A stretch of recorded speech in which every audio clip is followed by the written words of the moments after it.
Money-hungry sold himself to the devil, ignorant Harry being taken advantage of but still dreamy.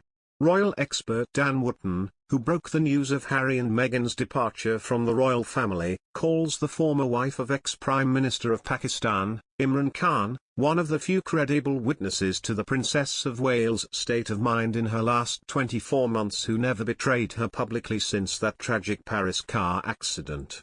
He cites Ms. Khan's involvement in helping tell the story of Diana's final years in the controversial fifth series of The Crown, the immensely popular Netflix series which will see Australian actress Elizabeth Debicki portray the next phase of the late princess's life.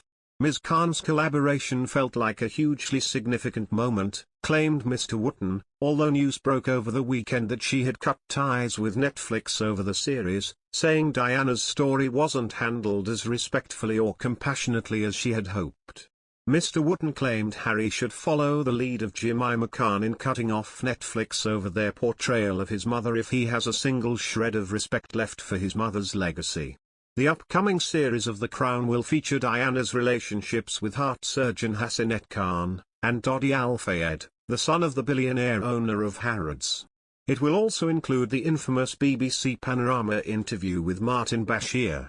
It was in that interview when, speaking about the now Duchess of Cornwall, Diana said, "Well, there were 3 of us in this marriage, so it was a bit crowded."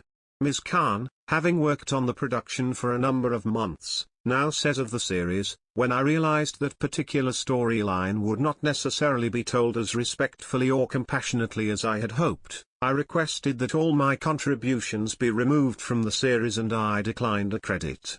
Mr. Wootton praised her decision, saying, "Quitting when she realized the Crown was going to chew up the legacy of Diana and spit her out for the purposes of entertainment shows true morality." Of Harry, on the other hand, he said, "Why is it when it comes to the revolting treatment of his beloved mother by Netflix, he is prepared to turn a blind eye?" Directly addressing the Duke of Sussex, Mr. Wootton said, "Wake up, Harry, Netflix is using you. It doesn't give a damn about your charity projects." He said Harry's deal with Netflix provides a tacit royal stamp of approval of the Crown, which other recreations of the Princess of Wales lack. Last week, the new big-screen biopic honing in on the years when the princess's marriage to Prince Charles was crumbling, was released in cinemas. Spencer sees former Twilight actress Kristen Stewart bring to life a fictionalized version of How Christmas at Sandringham in 1991, and was directed by Pablo Larraín. Harry's supposed complicity with Netflix, claimed Mr. Wootton, is interpreted by him as a sign to never ever take the pious preaching of Harry about the media seriously again. He added, "I have no doubt Princess Diana would be proud of the stand taken by Jemima Khan over the Crown and desperately disappointed by the ignorant stance of her money-hungry son." Royal correspondent Rupert Bell told, "He's got a $112 million deal with Netflix and I imagine it's quite hard for him to extract himself from it. His feeling is probably to stay quiet because hopefully, it might go away.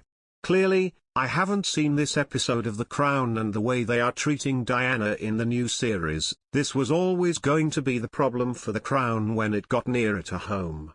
It is difficult, but he has now sold himself to the devil Netflix for $112 million and he's got an expensive lifestyle. He's also got to produce some goods in terms of the content, but it isn't rushing out at the moment.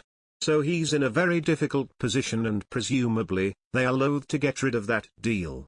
Meghan and Harry announced the deal with Netflix shortly after relocating to California, and have established their own production company within their organization Archewell. Speaking of their decision to form a partnership with the streaming giant, the prince told Oprah Winfrey that it was motivated by financial necessity after they were cut off from the royal family.